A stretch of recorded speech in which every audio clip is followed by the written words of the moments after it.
Welcome to the Special Forces in World War II YouTube channel created by the Special Forces in World War II team.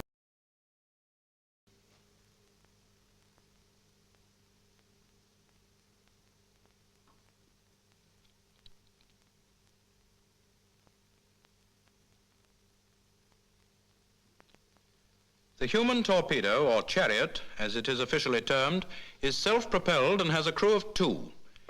It can proceed either submerged or on the surface and has a maximum speed of 3 knots in either condition and a range of about 15 miles and is transported to the scene of operations by submarines.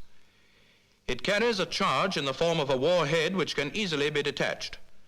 After detaching the head, the craft returns the same way as it went. Number 1, in the majority of cases an officer, works all the controls and navigates the craft to its destination. Number 2, a rating, finds or forces a way through nets or other obstructions and releases and places the head on reaching the destination.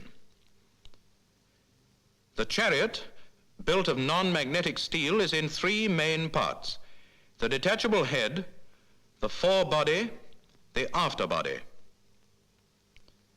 It embodies the following features.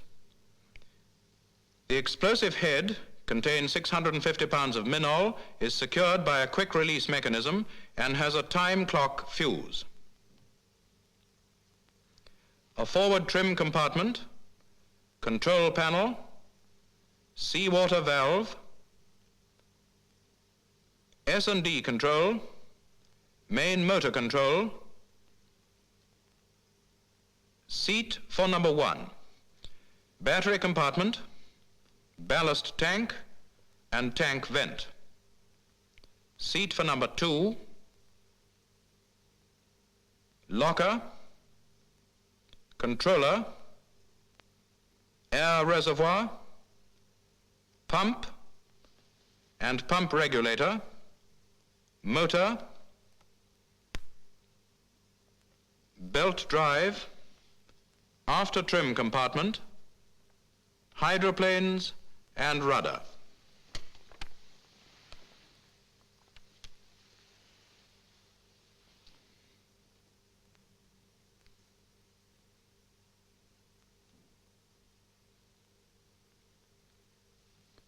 Under number 1's screen is an instrument panel with a magnetic compass, depth gauge, trimming tank pressure gauge, and motor speed indicator, all of which are luminous. Rudder and hydroplane controls are in the form of a joystick.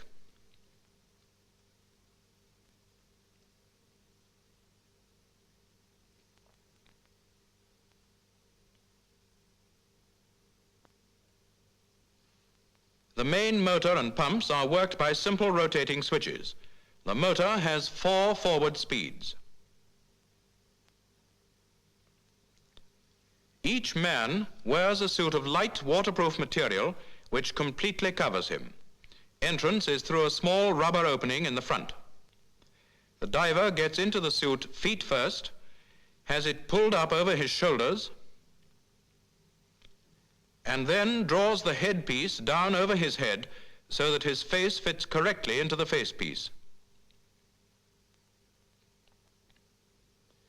The dress is then made watertight by folding and clipping up the rubber opening.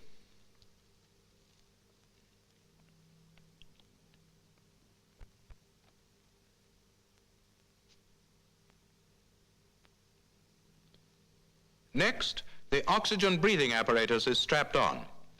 This will last him for at least 5 hours, and each man carries a spare set.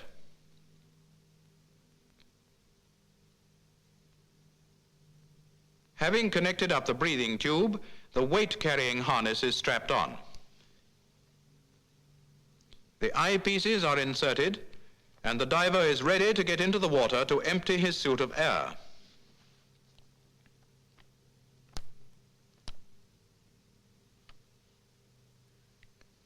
After being launched from the submarine, the Chariot proceeds towards its target. Main ballast is now being flooded, and the Chariot dives.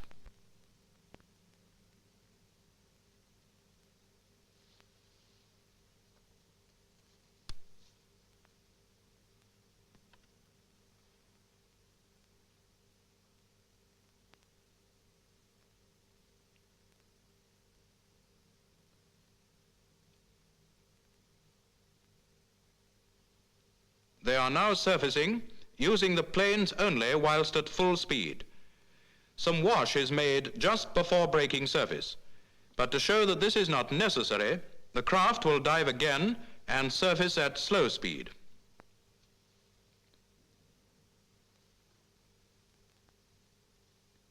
In this case, very little has been blown out of main ballast, so that on diving once more, there is very little splash visible on opening main vent.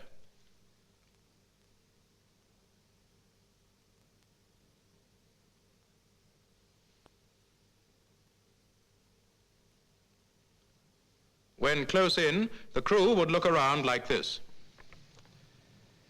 Having identified the target and got close to it, the Chariot would now dive deep and place its charge in the selected spot under the ship.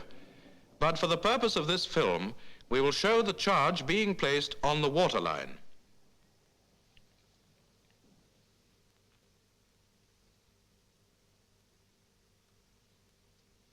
When stopped under the target, number 2 dismounts and gets to work.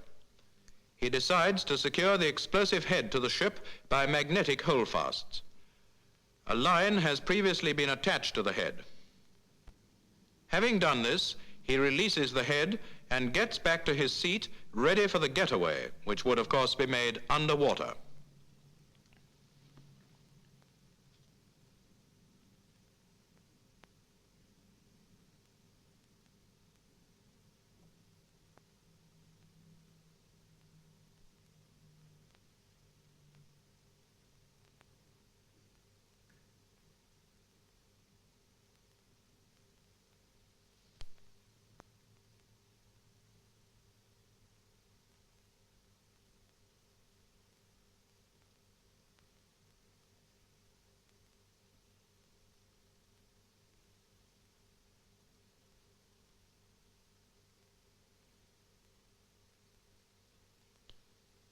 Notice that the Chariot is as easily controlled with the head off as with it on.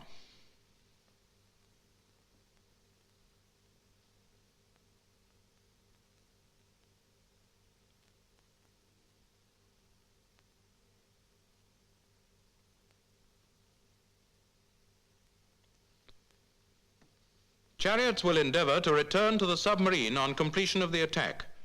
Should the crew be unable to return to their parent craft, they would sink the Chariot in deep water by completely flooding the trimming tanks and swim ashore.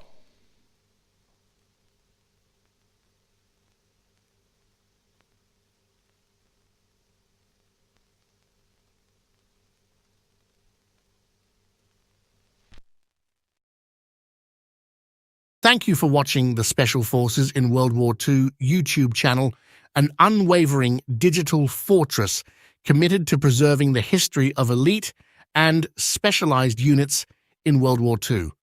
Our mission is clear: to provide a comprehensive view of the elite units and formations that played pivotal roles in the Second World War. This extensive dossier includes their frontline battles, innovative weaponry, strategic maneuvers, and the brave soldiers who faced the crucible of combat.